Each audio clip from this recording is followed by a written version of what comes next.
আচ্ছা, জীবনে কখনো কোনো মৃত ব্যক্তিকে গোসল করিয়েছেন?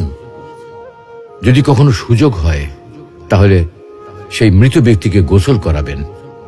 তখন খুব কাছ থেকে দেখবেন মৃত মানুষের দেহটা কতটা অসহায় লাগে, মৃত্যুর পরে মানুষের দেহ কতটা ভয়ের কারণ হয়ে দাঁড়ায়। সুযোগ পেলে রাতে লাশটা পাহারা দেবেন, তখন বুঝতে পারবেন প্রিয় মানুষটার লাশ রাতের বেলায় আপনার কাছে কতটা অদ্ভুত লাগে, কতটা ভয়ের কারণ হয়ে ওঠে, কতটা আতঙ্কের কারণ হয়ে যায়।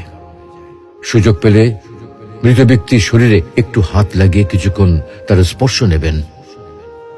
আপনি তখন উপলব্ধির সুযোগ পাবেন এই পৃথিবীতে বিশাল প্রভা প্রতিপত্তি মৃত্যুর পরে কতটা নির্যাতনের রূপ নেয়। সুযোগ পেলে আপনজনদের লাশ কবরে নামাবেন খুব আগ্রহ নিয়ে।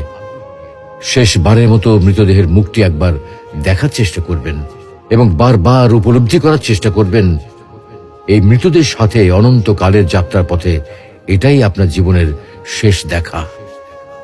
সুযোগ পেলে মাঝে মধ্যে কবরস্থানে গিয়ে নীরবে কিছুক্ষণ দাঁড়াবেন। এরপর মনে মনে চিন্তা করবেন জীবনের লাভ ক্ষতির হিসাব। এই মৃত মানুষগুলো এই পৃথিবীতে কি করে গেছেন, কাদের রেখে গেছেন। যাদের রেখে গেছেন তারা কি কখনো এই মৃত মানুষগুলোকে স্মরণ করার জন্য কবরস্থানের আশেপাশে একটি বারের জনকে দেখতে আসে? আমাদের জীবনটা বড় অদ্ভুত, বৈচিত্র্যময়। আমরা এর জন্য ওর জন্য, ধন সম্পদের জন্য, ঐশ্বর্যের জন্য, বাড়ি গাড়ি টাকা পয়সার জন্য কত না মায়া দেখাই, আগ্রহ দেখাই, আরো চাই আমাদের। অথচ এই জীবনে আমরা মৃত্যুর কথা না ভেবে, পরকালের জবাবদিহির কথা না ভেবে কিভাবে আরো সম্পদ অর্জন করতে পারি সেই চিন্তায় বিভোর থাকি।